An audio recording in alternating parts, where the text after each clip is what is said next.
E a psicologia acaba sendo a área que oferece o aprofundamento nisso. Ela realmente acaba sendo sessões mais longas, sessões com maior frequência, que dão a chance do paciente ir aprofundando a cada sessão o entendimento da doença dele. Do que é mesmo a etiologia, de como ela funciona, quais são os sintomas dele. Acho que todas as perguntas que vocês foram levantando aqui foram perguntas que queriam saciar uma angústia de o que eu tenho, né? A própria moça que veio aqui, eu tenho narcolepsia tipo 1, tipo 2, o esclarecimento que pode ter junto com o profissional de saúde. Então, essa é uma parte muito importante da TCC, quando a gente fala na abordagem do narcoléptico. Como é que é a organização do sono, a escala de cochilos? Isso eu vou falar um pouco mais detalhadamente. Quando a gente está pensando no paciente narcoléptico, a gente precisa, sim, incluir o cochilo. E por isso que a doutora Rosa falou, tão importante de um paciente, às vezes, se ele puder ter flexibilidade no trabalho, ter um trabalho autônomo, ele cria maior condições de fazer a agenda dele de sono. Né? Isso não quer dizer que seja impedido dentro de um trabalho, mas ele vai ter que dialogar isso lá dentro. E dialogar isso, vocês também trouxeram aquilo, a dificuldade. Né? Aqui vocês trouxeram a dificuldade de ir lá e falar e correr o risco de ser demitido. Então, não necessariamente isso vai acontecer em todos os trabalhos, porque os trabalhos também são feitos de pessoas e pessoas são diferentes, mas é importante também encorajar esse diálogo de uma forma que seja favorável para esse ajuste da escala de sono individual de um paciente que está com narcolepsia. Imagina. Quais são as estratégias para o suporte fisiológico da vigília? A gente vai falar um pouco mais sobre isso, em cima do que a doutora Rosa já falou. O manejo do estresse associado à cataplexia. Eu acho que aqui também a gente ouviu pessoas falando de narcolepsia, da cataplexia que mudou com o tempo.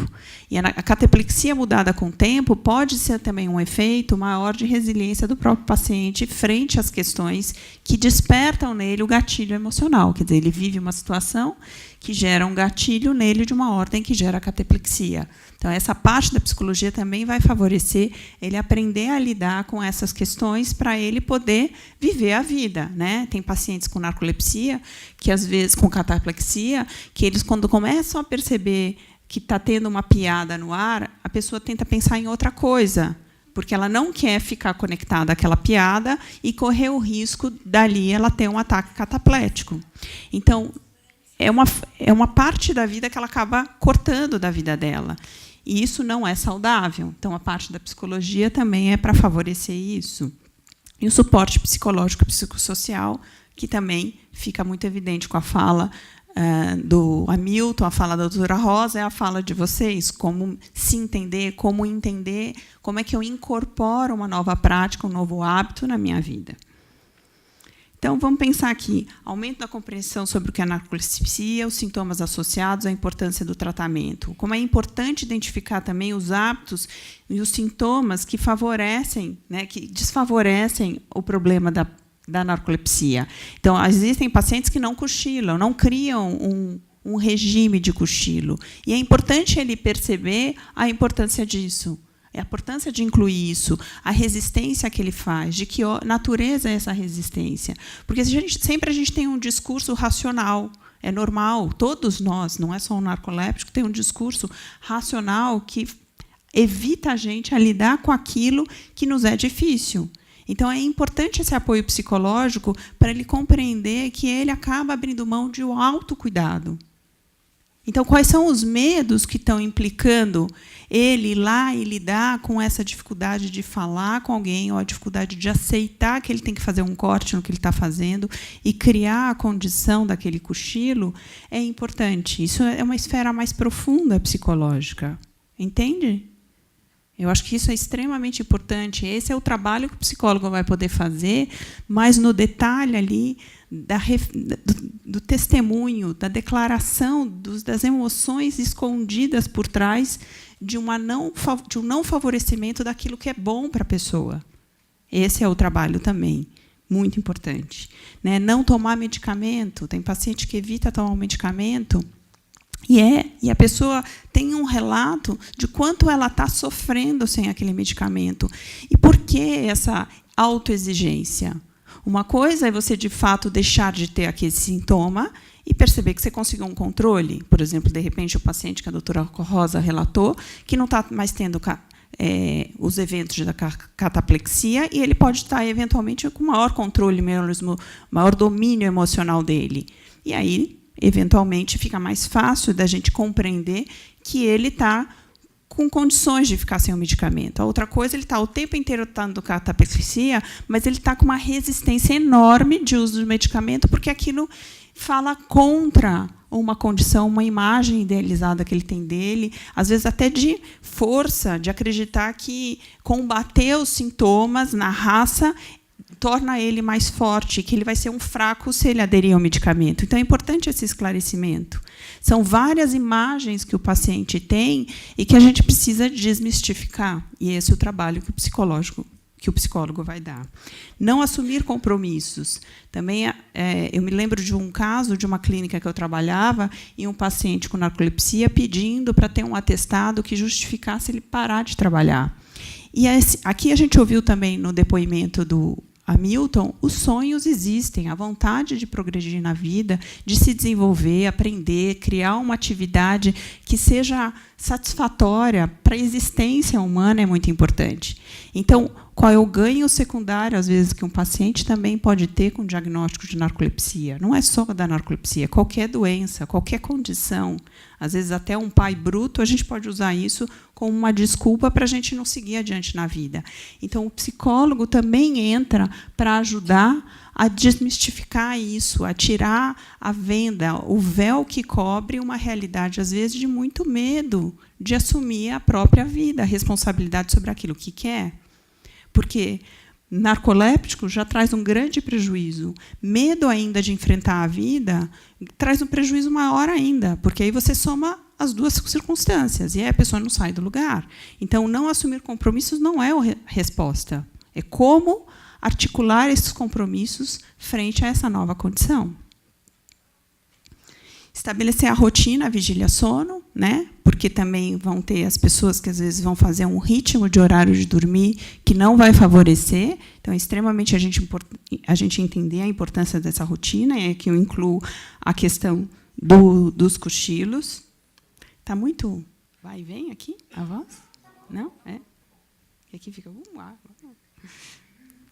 E identificar os fatores ambientais de estilos de vida que podem afetar o sono, a condição da vigília do paciente. Na abordagem cognitiva, então, eu acho que, de algum jeito, eu já falei sobre isso, quais são as cognições que estão disfuncionais do paciente sobre a vida em relação com distúrbios, são essas imagens, as crenças, que, em parte, elas têm a ver, em boa parte, elas têm a ver com o desconhecimento da condição. Mas uma outra boa parte, eu diria tão grande quanto, às vezes até maior, tem a ver com a imagem idealizada que a gente faz da vida ou de nós mesmos, que também é importante a gente fazer um ajuste, né? Isso é para todos os seres humanos, não vai ser diferente para o narcoléptico.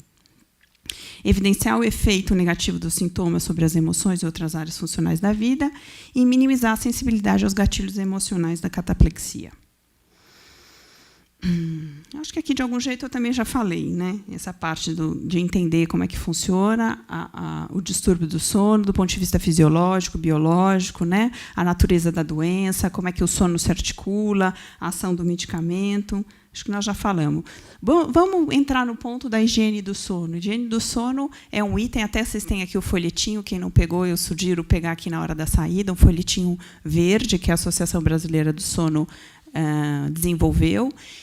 Higiene do sono é importante para qualquer um de nós, qualquer um, e não vai ser diferente para o narcoléptico. Ele vai implicar em todas as estratégias que vão desfavorecer um padrão de sono saudável. E quais são elas?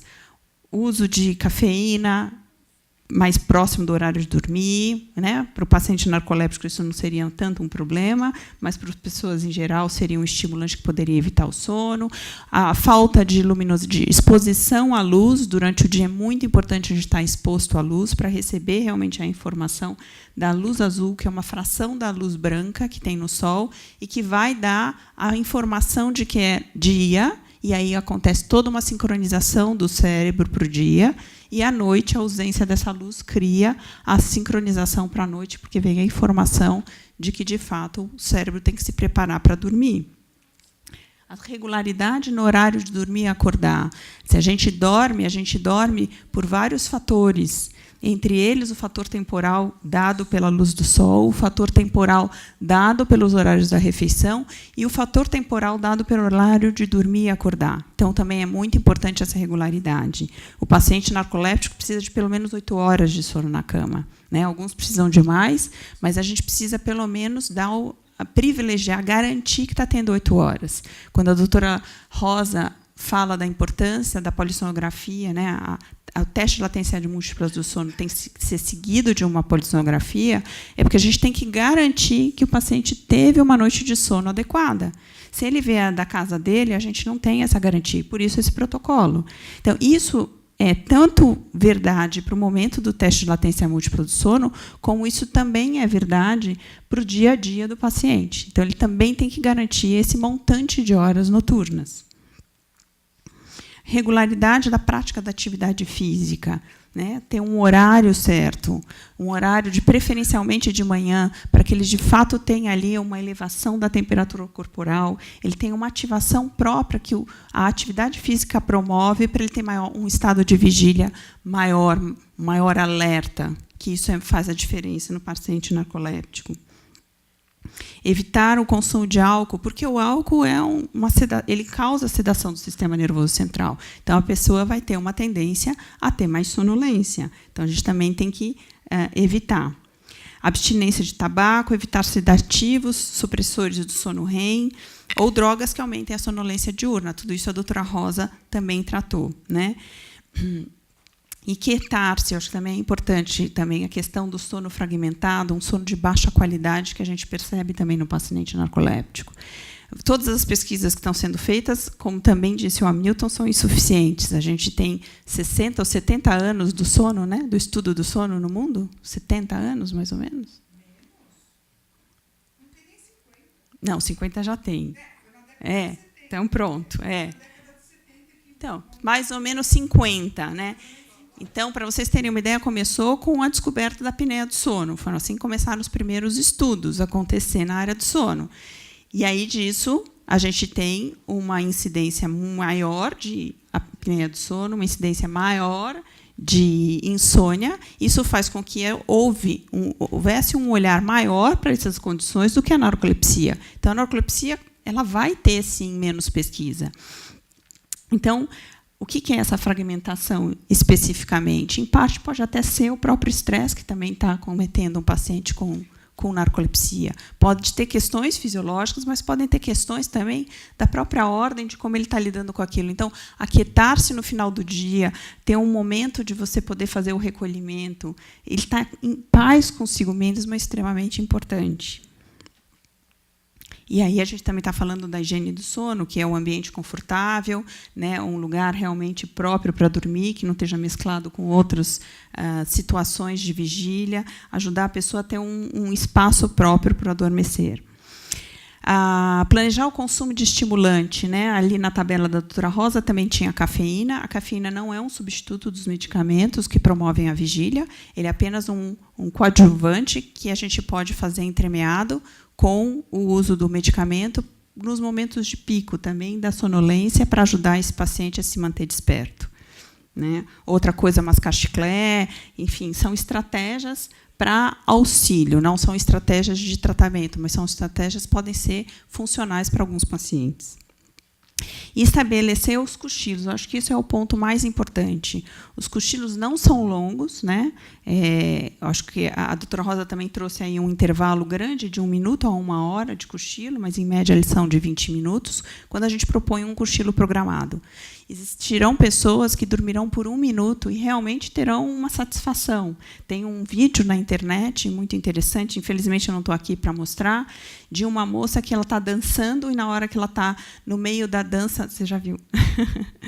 E ela no meio da dança, ela tem micro microsonos, né? Ela tem um episódio curto de sono que dura segundos. E ela fica naquela descrição que a doutora Rosa contou, de uma certa confusão. E ela vai fazendo, durante todo o processo de dança dela, esses microsonos, né?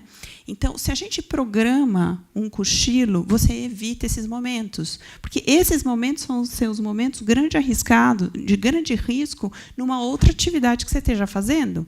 Então, é extremamente importante a gente ter um esquema de diário de sono. Aqui eu tenho uma pequena amostra, em que ele tem cada linha é um dia, que tem todos os horários do dia, e o paciente pinta o horário que ele está dormindo, o horário que ele dorme. Claro, quando ele acorda, ele vai lá e pinta a correspondência do horário que ele supõe ter dormido. Se ele foi para a cama por volta das 11 horas e ele acha que ele dormiu mais ou menos meia hora depois, ou logo imediatamente, ele pinta até o horário que ele acordou, que ele estava adormecido. E aí, se ele vai tendo, ao longo do dia, momentos de sonolência, ele vai pondo cruzinhas. Uma cruz é uma sonolência baixa, 2 cruzes mais alta, 3 cruzes mais intensa. E, com isso, ele consegue ter um controle de quanto que está essa disposição para a vigília ou uma disposição para o sono, para começar a fazer a programação do cochilo. Em geral, o ideal dos cochilos é acontecer por volta de meio-dia, meio-dia e meia, que é um momento que a gente tem uma baixa atencional, e por volta das 5 da tarde. Em geral, esses são 2 momentos que, se você conseguir programar o cochilo, você tem uma condição de dar conta da tarde e dar conta do final da noite. Mas isso não quer dizer que não possa ser adaptado por uma necessidade, uma condição específica de uma outra pessoa, seja por uma circunstância do trabalho, da vida ocupacional dessa pessoa, seja por uma questão da própria fisiologia e manifestação da narcolepsia e da sonolência nele. Tudo bem? O actígrafo, como a doutora Rosa também mostrou, também pode ajudar a gente a fazer esse monitoramento. Algumas pessoas podem ter dificuldade em preencher esse diário de sono, e aí o actígrafo também ajuda a gente a perceber quando que está acontecendo os momentos do repouso-vigília. Actígrafo é um equipamento que ele faz o monitoramento do repouso-vigília. Ele tem um acelerômetro dentro dele, e ali ele consegue perceber os momentos em que a pessoa está dormindo, porque ela estaria parada um bom período de tempo. Então, o acelerômetro não registraria atividades intensas. E aí supõe-se que a pessoa está adormecendo.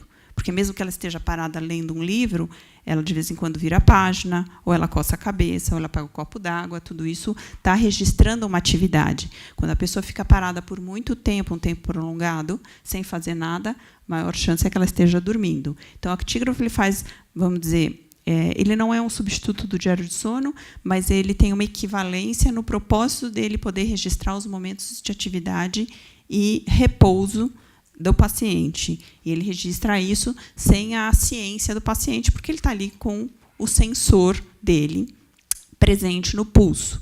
Fora isso, ele também capta a incidência de luz, então a gente sabe se essa pessoa está num ambiente externo ou num ambiente interno. Pela hora do dia, a gente sabe se ela está bastante exposta à luz ou pouco. Se ela estiver dentro de um ambiente interno ao meio-dia, ela está com uma incidência de luz inferior ao que seria saudável, para ajudá-la na sincronização do dia. Lembra que a gente está falando de pessoas com dificuldade de sincronização também. E ele também tem a temperatura corporal e a temperatura externa, que também é uma variação do ritmo circadiano, que também é uma informação importante para a gente entender como é que está fisiologicamente o processamento desse paciente. Então, essa organização do cochilo, aqui eu mostrei, aqui tem alguns lugares em São Paulo ou grandes cidades já está tendo essas, como se fossem umas cápsulas, né, que você vai lá e pode cochilar por meia hora, 1 hora. Mas isso não é tão difundido, são pouquíssimos lugares. Mas, às vezes, o paciente narcoléptico consegue dormir no carro, ou consegue, alguns lugares, algumas empresas têm um espaço de lazer. E eu acho que são poucas empresas que têm isso, mas algumas vêm entendendo também a importância de ter um espaço de lazer, seja para a pessoa ir lá jogar um ping-pong, seja para a pessoa deitar num sofá e tirar um cochilo. E aí vale a pena incluir isso dentro de uma vida de um paciente narcoléptico. Se não tiver esse lugar, que ele possa descobrir um outro lugar que ele possa, com segurança, tirar o cochilo dele de forma sistemática. Dentro do banheiro, olha só. É comum, né? É mais comum que o paciente faça. A gente vai para o banheiro. vai pro banheiro, ninguém sabe. Né? Quem está dormindo. Está no banheiro. Eu fui mandado embora. A enfermaria da empresa. Quando tem, Sempre não, tem o uma banheiro é máquina, muito bom. Já vi eu arriscaria dessa quando ideia. tem Agora o banheiro já vi bastante. Então, já tem aqui mais dicas. Acho que essa da enfermaria da empresa também é uma boa, né? Porque aí você tem ali o médico, o enfermeiro, que também pode te dar o apoio e a compreensão, até às vezes como lidar com esse assunto com a chefia, né? Ele pode fazer é muito comum dentro das empresas os médicos terem sim uma troca com a equipe de RH, para aí aos poucos as várias áreas começarem a te mandar embora, pode acontecer. Eu não sei se é a maioria, mas eu acho que talvez pela falta de conhecimento e a falta de lidar com o assunto, sim, isso é um risco. Mas há pessoas que podem ter uma maior compreensão. Ele não é que ele não produz, o narcoléptico produz. E ele tem os... Sim. Produção, O giro que ele dá e já vai perder a produção. Quando eu estava na produção, beleza, daqui a pouco enchia. Isso. E aí era a hora que você estava com uma baixa produção. E aí era a hora, provavelmente, que você precisaria se retirar. E essa é a hora que o seu chefe provavelmente não conhece e você também não sabe como lidar. Quando conhecer, aí vai ser mais difícil ainda. Porque aí manda embora de vez. Aí nem comprar. Pra ter ideia, a empresa que eu trabalhava, pra você sair da máquina, para ir até no banheiro, tinha que chamar outro cara para vir na máquina, para a máquina não parar, para não parar a produção. Você fala para o encarregador, você está no banheiro. Tipo de produção. Eu acho que a doutora Rosa está aqui sugerindo a gente falar o tipo de profissão, né? Ela até tinha falado de como ela recomenda o trabalho autônomo, né? Teve uma moça que até veio aqui e falou também, você falou, não é fácil, mas olha, eu vou falar uma coisa para você. Eu acho que várias coisas na vida da gente não é fácil, né? E aí como é que a gente se adapta às realidades da vida da gente? Então, se você está trabalhando dentro de um sistema fabril, talvez não seja o melhor lugar para você trabalhar, porque aí você não consegue dar condição do como é a sequência desse trabalho lá. E aí eu vou convidar vocês também a refletirem. Eu vou convidar vocês a refletirem sobre várias incongruências que existem na nossa sociedade. Querendo fazer algo para reintegrar a gente na área de trabalho, mas parece que isso não tá rolando, não sei. Então, assim, até nada contra, tá, gente? Quem já teve em penitenciária, mas, assim, até as pessoas que cometem erros, judicialmente falando, estão sendo reintegradas na sociedade. Nós não temos esse tipo de reintegração. Quanto mais as pessoas sabem sobre o nosso problema, mais nos afasta. Empresa nenhuma vai querer, preferivelmente, muito mais preferivelmente, você contratar um deficiente físico ou qualquer tipo, até mesmo o deficiente que tenha síndrome de Down, dá muito mais resultado do que a gente. Porque tem lei, né? Entendeu? Só que, ao mesmo tempo, eu pedi para o meu médico assim, olha, você acha que eu sou incapaz de trabalhar? Ele falou assim, não, você não é capaz de trabalhar. Então me dá um laudo dizendo que eu estou apta a trabalhar. Ele não dá. Por quê? Porque eu não estou apta a trabalhar. Então eu não estou apta a trabalhar e ao mesmo tempo... Então eu quero contar duas situações. Eu acho que... olha só, mas eu acho importante o que você está trazendo, porque você traz também uma certa... Eu vou usar uma palavra forte, mas talvez até uma revolta contra uma situação e uma condição de dificuldade da integração, né? E isso é muito legítimo. Então, eu quero trazer duas situações, uma mais próxima de todos nós e outra mais distante, para a gente entender também os movimentos que acontecem paulatinos. A gente está aqui falando de medicina do sono e de sono que tem 50 anos de estudo. E aí a gente pensa nos médicos ou nos enfermeiros que trabalham nos hospitais e que fazem plantões noturnos. E aí, quantos fazem o repouso durante a noite e tem espaço para dormir? Aqui, o Hamilton trouxe algo muito importante, que é trazer essa influência dentro do legislativo, começar a criar uma condição de discussão sobre essa temática para depois a gente poder ter a implementação disso. Infelizmente, essa geração pode estar sofrendo mais do que as gerações futuras. Mas é essa geração que pode criar uma condição para a geração futura. O autismo também é uma condição que hoje foi entendida, recentemente foi entendida e incorporada como uma deficiência. As pessoas não são deficientes, elas apenas têm um funcionamento neurológico diferente e ela acaba entrando dentro de uma legislação. Mas isso é muito recente. Hoje a gente tem até um símbolo lá do Dia do Autismo, do mês do autismo, né?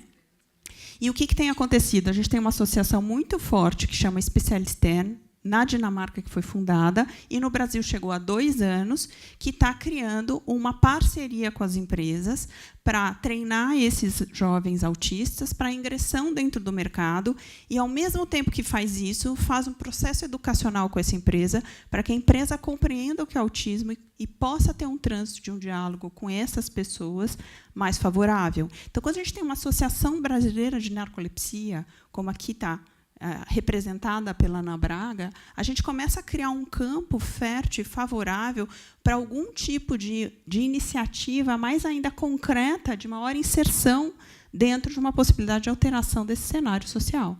Então, acho que também a gente tem que pensar nisso. A sua queixa é muito válida e legítima e ela afeta a sua vida, provavelmente, profundamente. E eu sou autônoma, tá, gente? Eu recomendo, eu só estou falando porque eu entendo que as pessoas passam. Mas eu sou autônoma. Mas, olha, se a lei chegar um dia, Sim, a empresa vai querer contratar o narcolégio. exato. Porque ele é inteligente, ele é capaz, ela Sim, vai dar um sim. sistema para ele. Exato. Você está entendendo? Exato. Por que ela contrata o Down? Por que ela contrata o deficiente físico? Porque ela ganha benefício. Salário baixo, Eu sou uma empresa que inclui. Agora, você concorda que você não pode contratar por uma função de risco, uma colega? Sim, Não pode, nem a é. pessoa vai aceitar porque ela sabe que Mas tem Não, mas assim, não capacidade. pode. Então, o indivíduo que trabalha numa linha de montagem numa fábrica, não é o trabalho mas dele. Diretoria de representação, quem é de empresa grande como eu, leva para uma diretoria de representação conhecimento de vocês sobre a doença, levem para eles, comissão interna, tem CIPA, poxa vida, brigada de incêndio, leva para eles, que com isso vocês vão espalhar a informação, vão levar o conhecimento para que vocês sejam protegidos mais para frente. Mas Você o acabou problema de dar é ideia. que E eu ia 6% comentar o seguinte, só conseguem trabalhar em empresas. Mas A quem maioria trabalha em não empresa, consegue. leva para uma comissão de garagem, Exatamente, uma porque comissão... se levar, é mandado embora. Isso, mas eu acho que assim, o que nós estamos tentando também aqui, eu acho que discutir isso é uma semente que a gente planta para um futuro. E, infelizmente, quando a gente planta uma semente para o futuro, os primeiros que estão nessa situação, às vezes, não são tão beneficiados, mas são os que podem ter um esclarecimento para criar essa condição. O que você está falando sobre as palestras de empresa é muito gratificante estar numa empresa dando uma palestra. Né? Às vezes em que eu fui, o quanto você esclarece quando você fala o que são os distúrbios do sono, o que é um sono normal, o que são os distúrbios do sono, o que é, às vezes, até simplesmente cronotipo, o matutino, o vespertino, o quanto é esclarecedor para as pessoas que estão ali, que elas se reconhecem, às vezes se identificam, como tem gente aqui que também está fazendo isso, né? E o quanto, às vezes, elas identificam parentes dela. Então, é isso mesmo. A gente tem que começar aos poucos. Né? E assim, eu não sei todos, mas eu penso assim, gente, quando eu tô bem, eu quero dar o meu máximo, porque eu sei que esse máximo vai falhar em algum momento, que não vai ter mais. E isso daqui... Eu tento dar o meu máximo na hora que eu estou bem, para poder, quando eu não estiver bem, eu suprir. Então, assim, Então, essa entendendo isso... mas essa é uma parte que você traz... Você traz isso... Vocês ouviram aqui quem está desse lado que ela falou? Então, ótimo. Isso que você traz é bem importante, porque isso fala da abordagem da psicologia. Por que é importante a psicologia? Porque na hora que você faz isso em defesa a uma condição que você se sente vítima. Então, será que este é o melhor jeito para você trabalhar? Porque você cria estresse para você. Né? Então, sim, a gente continua tendo... Por enquanto, talvez esse seja o melhor jeito que você encontra. Mas que você possa, com o tempo, ter confiança de que você dá o seu melhor quando você está bem. E não porque você acha que você está dando o seu melhor. Que você possa... Mas a gente dá o nosso melhor quando a gente está comprometido com aquilo que a gente gosta de fazer, que a gente está envolvido, porque a gente tem compromisso. Não porque a gente decidiu... E qualquer pessoa. Exatamente. Então, não precisa ter essa carga de estresse. Essa carga de estresse, ela não precisa existir. Por a gente saber que, bom, daqui a um tempinho Mas essa é uma parte de uma cobrança. Essa é uma parte de uma cobrança que você pode suavizar. Eu entendo o que ela está falando. Mas isso é ruim? A gente não é constante, o narcoléptico não é constante. Não é Isso é muito ruim para a empresa. Mesmo quando você está trabalhando, você trabalha numa profissão que dá para trabalhar, que não tem nenhum problema, que não é na área fabril, nada disso, você tem picos de rendimento, onde você se cobra bastante, porque você sabe que você vai ter picos que você vai render pouco, e para a empresa isso gera insegurança. Claro. E gera para vocês insegurança. Exato. Então, vamos lá. Eu acho que aqui a gente começa a falar... Isso. Então, olha só. Vamos pensar, independente de narcolepsia, qualquer um de nós aqui, porque antes de vocês terem narcolepsia, vocês tinham a condição de não terem narcolepsia. Qualquer um de nós aqui cresceu com uma série de condições. E, ao longo da vida, foi percebendo lugares onde era mais estressado e não precisava ser estressado, onde colocava uma carga que não precisava, às vezes por uma cobrança que vinha do pai, às vezes por uma condição da vida que, às vezes, faltava algum recurso, e aí teve que batalhar, e aí fica com estresse ainda, quando não precisa mais ter aquele estresse. E a gente vai, ao longo da vida, amadurecendo essas questões e criando uma condição de maior relaxamento e confiança. Isso é o que a gente diz de autoconfiança, autoestima, onde a gente confia na nossa capacidade, conhece os nossos limites e descobre o repertório para fazer a interação e o diálogo com o externo. E, com isso, a gente vai ficando mais calmo. Esse é o percurso de todos nós. Alguns vão mais rápido nisso, outros vão mais lento nisso. O que acontece com uma condição como a narcolepsia ou outras doenças que acontecem no meio da vida, doença autoimune, por exemplo? Acontece que a pessoa, na hora que ela passa a ter aquela condição, tudo muda. E aí ela não tem ainda uma adaptação para aquela condição. Ela não tem o discernimento, ela não conhece a doença, ela se sente vítima de qualquer momento ser cortado, porque, de fato, o outro desconhece. Então, é o mesmo processo que a criança sai da criança para virar um adulto maduro, ele percorre, só que acontece isso na fase adulta. Então, cria, sim, uma ruptura. Por isso é importante o apoio psicológico. É extremamente importante, para todas essas questões poderem ser conversadas. E não pensar que a gente vai fazer uma mudança drástica, mas qual é a mudança que eu posso fazer comigo, aonde eu estou criando pressão na minha vida, aonde a coisa está realmente que eu crio uma condição mais desfavorável ainda para mim. Não no externo, mas no interno. Está claro? Por isso que isso é importante. Aqui, o que eu também trouxe nesses slides é o que eu posso fazer do ponto de vista fisiológico para aliviar. Quando a gente põe aqui uma abordagem TCC para a narcolepsia, a gente está falando, sobretudo, de um campo mais restrito do que a psicologia pode oferecer. A gente está falando de um espaço que a psicologia pode pensar o que é que essa pessoa precisa entender dessa doença, o que ela pode promover para favorecer a diminuição dos sintomas dessa doença, e o que ela está entendendo aí de imagem que ela desconhece sobre a doença, mas, mais do que isso, tem a própria existência dessa pessoa, que precisa ser entendida com mais profundidade. E a psicologia tem recursos para isso, se a pessoa se abrir para isso. Né? E eu acho que as ações de engajamento, como o Hamilton trouxe, como você não sei qual que é o nome, quando você fala da empresa, Nelson trouxe também das empresas, o que a gente pode fazer para criar condições para que o meu grupo, que vive com essa situação, possa ter melhores condições no futuro. Tudo bem? Acho que isso é até mais importante. Né? Quer dizer, não é que é mais importante. Essas estratégias são extremamente importantes, mas isso é a condição que, às vezes, traz até um motivo de vida. Né? Eu acho que, quando o Hamilton ele vai fazer direito, ele trouxe uma motivação para a vida dele ao redor da narcolepsia. Não é que todo mundo tem que fazer direito, não é nada disso. Cada um faz aquilo que pode dentro do que é o próprio perfil da pessoa. Né? Mas eu acho que tem a gente realmente se engajar na causa. Bom, abordagem do suporte cognitivo. Então, a gente tudo que eu falei aqui agora com vocês está aqui. Adaptação à nova rotina, a dificuldade do relacionamento pessoal e profissional, o manejo associado à cataplexia. Né? Então, desenvolvimento de resiliência e estratégia de coping. Gente, isso é uma palavra que está na moda hoje em dia, resiliência, mas eu trabalho com estresse há muitos anos. E resiliência é essa condição física, né? Quem não sabe, é uma condição de um elemento que ele tem um estiramento, ele sofre um estresse, mas depois ele volta à condição normal. A gente pode pegar uma outra metáfora do bambu, que ele curva, enverga, mas depois ele volta para o eixo dele. Então, é essa a condição. E essa é a condição que, ao longo da nossa trajetória toda da vida, a gente está se desenvolvendo para poder ter essa condição de centramento.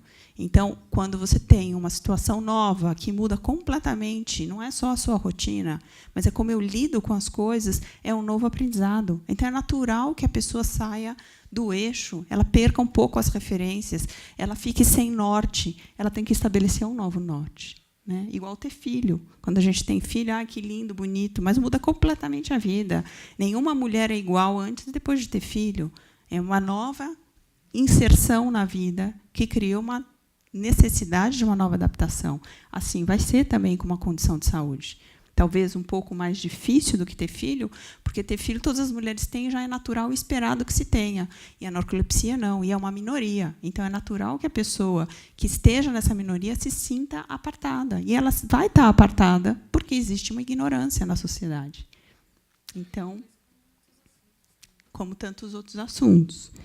Então, esse é o trabalho. Por isso, também uma associação brasileira de narcolepsia é importante, porque cria a condição do diálogo entre vocês. E, na hora que vocês podem reconhecer no outro sintomas e entender como é que o outro faz, que estratégia ele usa, humaniza a própria condição. Bom, como é que é esse manejo da cataplexia? A terapia comportamental faz vários manejos de situações ameaçadoras, que é de uma aproximação sistemática à condição. Né? Eu me lembro de uma paciente que tinha uma situação do queixo dela, que ela, quando ela vivia uma situação de estresse dentro do trabalho, e também com piada, eram as duas situações que eram um gatilho emocional dela, ela começava a perceber o queixo dela titubeando, perdendo o tônus. E ali ela tentava desconectar da situação.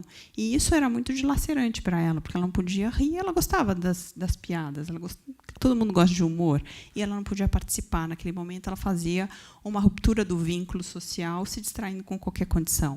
E aí teve um dia que ela teve que assumir um trabalho, onde ela foi para um palco, assumindo uma liderança num evento do trabalho, e ela teve uma cataplexia na hora e caiu. Então, a gente também tem que trabalhar quais são esses elementos que estão despertando essa emoção exacerbada que todos nós sentimos. Não precisa ter cataplexia. Todos nós temos momentos em que a gente fica afetado emocionalmente. E que a gente, de fato, titubeia. Às vezes, a gente gagueja, a gente fica com taquicardia, todos nós. E o cataplético ele vai ter chance grande de ter o evento cataplético. Então, como ajudar essa pessoa a poder lidar com essas situações que tem esse disparo emocional nela, para ela poder dar conta, ter estofo dentro dela, e aquilo não ser mais uma situação corriqueira de disparo da emoção onde ela se sente vulnerável. Entra depressão também, porque a pessoa se entrega no quarto, está ali, não quer ter emoção nenhuma, não quer ter amigo, não quer ter namorada, não quer ter filho. Você fala, vou ficar aqui, pronto. Acabou com o meu problema de cataplexia, estou aqui no quarto trancado. Exato. E cria um outro. Por isso é importante, e cria um outro problema. É isso mesmo. Por isso é importante o apoio psicológico. Né? Bom, gente, eu falei por suporte psicossocial já, né? Certo? É isso. Então, eu queria agradecer a contribuição de vocês aqui, porque eu acho que fizemos juntos, né? Obrigada.